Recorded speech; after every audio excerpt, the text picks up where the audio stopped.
America ने Iran पर हमला किया और अमेरिका के हमले के बाद में अब यह देखा जा रहा है कि ईरान के साथ में क्या वाकई मुस्लिम कंट्री, इस्लामिक कंट्री वो साथ में आएंगी? क्या जिस एकजुटता की बात लगातार की जाती है वो एकजुटता अभी भी दिखेगी? क्या डोनाल्ड ट्रंप ने जो ये दाव चला है, इतना बड़ा स्टेप लिया है, क्या डोनाल्ड ट्रंप का दाव पास हो गया या फेल हो जाएगा? अलग अलग इस्लामिक कंट्रीज की इस हमले के बाद में क्या कुछ प्रतिक्रिया निकल करके सामने आ रही है, जिसमें सऊदी अरब है, ओमान है, कतर है, पाकिस्तान है, यमन है, फिलिस्तीन है, इराक, तुर्की, संयुक्त अरब अमीरात, मलेशिया, इंडोनेशिया, इनकी तरफ से क्या कुछ कहा जा रहा है, ये मैं आपके सामने रखने वाला हूं। लेकिन सवाल इस बात का है कि क्या अमेरिका खुद अपने आप में ये कह सकता है कि जिस मकसद को लेकर के हमला किया गया था, क्या वो मकसद पूरा हो पाया? क्योंकि मकसद तो यही रहा होगा कि ईरान के अंदर जो परमाणु हथियार हैं, परमाणु फैसिलिटी है, उसको खत्म कर दिया जाए।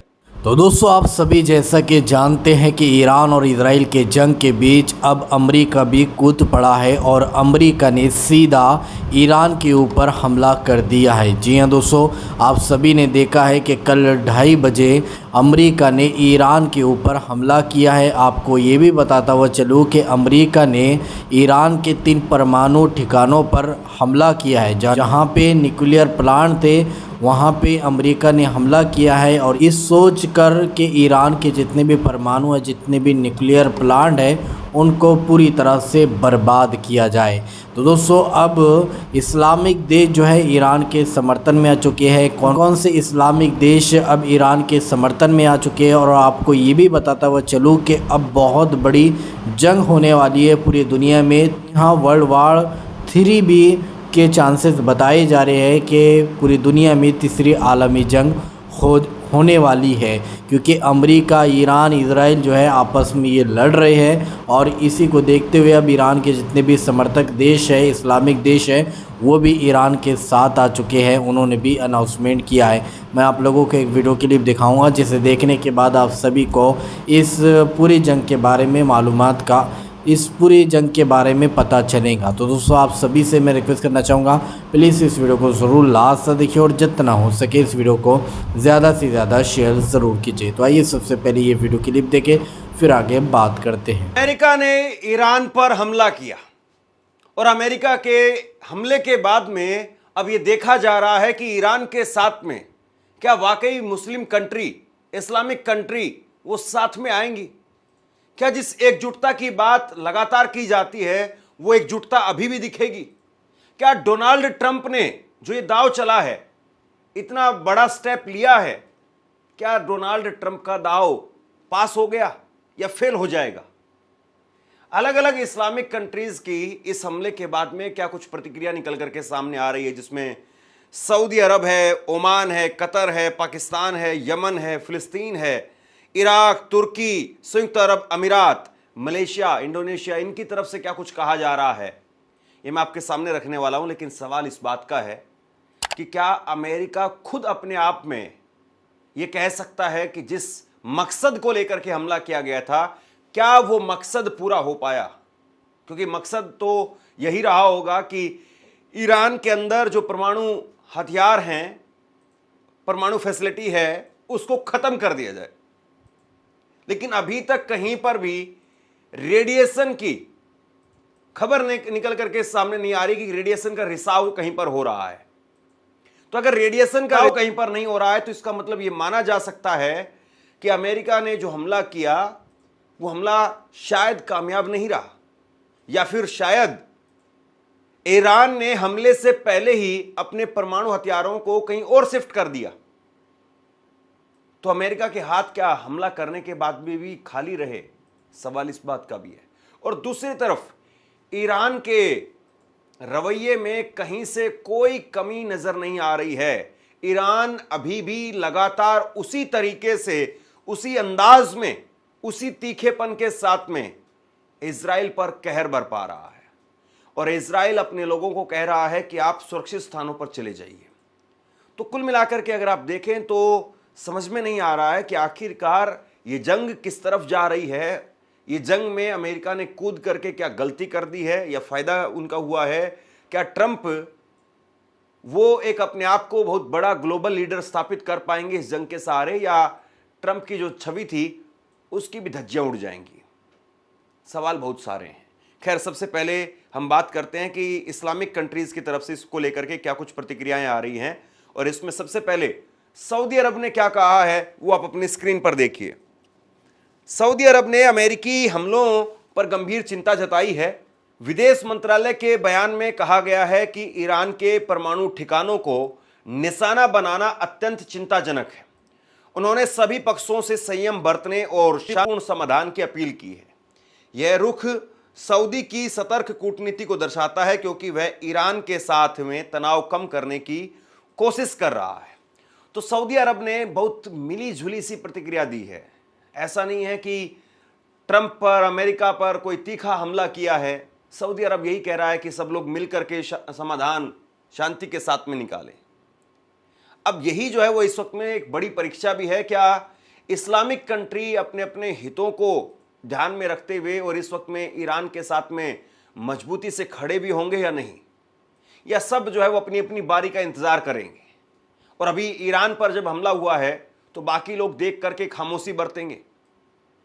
क्या इस्लामिक कंट्रीज की तरफ से इस पर एक साथ सामने आकर के और अमेरिका को कोई कड़ा जवाब दिया जाएगा?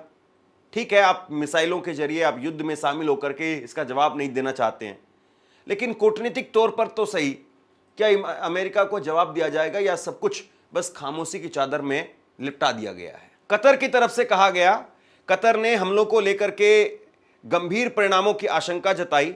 विदेश मंत्रालय ने कहा कि यह खतरनाक कदम क्षेत्रीय और अंतर्राष्ट्रीय स्तर पर विनाशकारी परिणाम ला सकता है। कतर ने संयम और समझदारी की वकालत की है। कतर ने थोड़ा तीखापन जरूर यहां पर दिखाया है, अपनी तरफ से कहा है कि भाई आपने जो किया है उसकी वजह से एक गंभीर स्थिति उत्पन्न हो सकती है, आपको इसका नुकसान उठाना पड़ सकता है। लेकिन फिर भी अमेरिका का नाम लेकर के और अमेरिका को कड़े शब्दों में लताड़ने का काम वो कतर भी नहीं कर पा रहा है। ओमान की तरफ से कहा गया है, वहीं ओमान जो कि अक्सर ईरान और अमेरिका वार्ता में मध्यस्थता की भूमिका निभाता है, ओमान ने हमलों की कड़ी निंदा की है और ओमान न्यूज एजेंसी के अनुसार इसे गंभीर चिंता का विषय बताया है और ओमान ने क्षेत्रीय शांति के लिए बातचीत पर जोर दिया है। तो कुल मिलाकर के अभी तक चाहे ओमान की बात करें, कतर की बात करें या सऊदी अरब की बात करें, मिली जुली सी प्रतिक्रिया दिखाई दे रही है। वहीं पाकिस्तान की तरफ से कहा गया है, पाकिस्तान ने हमले को अंतर्राष्ट्रीय कानून का उल्लंघन करार दिया है। विदेश मंत्रालय ने कहा कि ईरान के खिलाफ आक्रामकता चिंताजनक है और इसके नतीजों को लेकर के पाकिस्तान गंभीर रूप से चिंतित है। अभी पाकिस्तान की कौन सी गंभीरता है समझ में नहीं आता है। 2 दिन पहले ही पाकिस्तान के आसिम मुनीर वो जा करके लंच कर रहे थे डोनाल्ड ट्रंप के साथ में। तो क्या सिया सुन्नी की वजह से अब पूरी तरह से ईरान को उसकी राह पर छोड़ दिया जाएगा और सब अमेरिका से अपने अपने हितों को और अब अमेरिका से अपने अपने डील को तवज्जो देंगे? सवाल इस बात का भी है, क्या अमेरिका ईरान को लेकर के इस वक्त में साथ खड़ा भी होगा या फिर ईरान को अपने हाल पर ही छोड़ देगा? वहीं यमन की अगर बात करें तो हुती विद्रोहियों ने हमले की निंदा की है और चेतावनी दी है कि इसके परिणाम गंभीर होंगे। यमनी फौजी कमांडर ने लाल सागर में अमेरिकी युद्धपोतों पर हमले की धमकी दी है और इसे मोमिन और मुशरीक की लड़ाई बताया है।